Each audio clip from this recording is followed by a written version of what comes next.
नमस्कार दोस्तों, स्वागत है आपका हरिओम नगरी में। महर्षि वेद व्यास द्वारा रचित महाभारत ग्रंथ में अनेक महारथी व बलशाली राजाओं का वर्णन है। ऐसा ही एक महारथी राजा था जरासंध। उसके जन्म व मृत्यु की कथा बहुत ही रोचक है।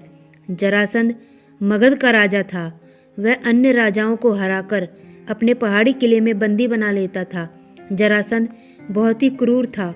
वह बंदी राजाओं का वध कर चक्रवर्ती राजा बनना चाहता था।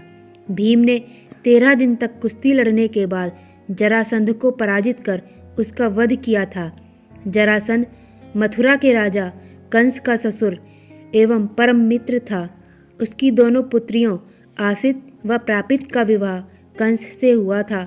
श्री कृष्ण से कंस वध का प्रतिशोध लेने के लिए उसने 17 बार मथुरा पर चढ़ाई की थी, लेकिन हर बार उसे असफल होना पड़ता था।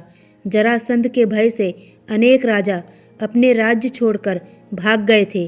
शिशुपाल जरासंध का सेनापति था। जरासंध भगवान शंकर का परम भक्त था।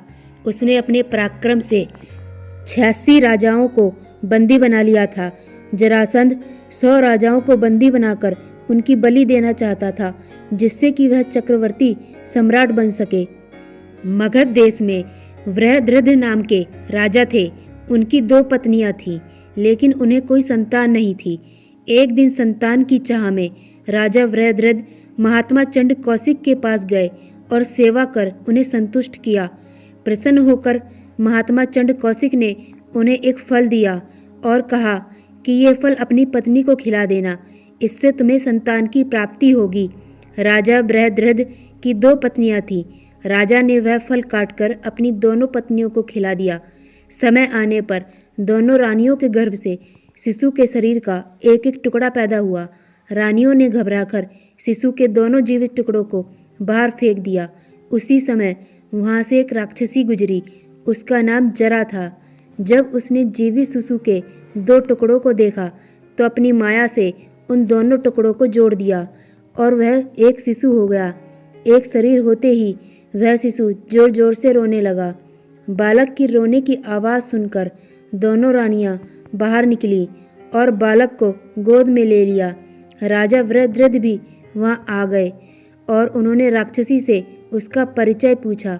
राक्षसी ने राजा को सारी बात सच सच बता दी। राजा बहुत खुश हुए। उन्होंने उस बालक का नाम जरासंध रख दिया, क्योंकि उसे जरा नाम की राक्षसी ने जोड़ा था।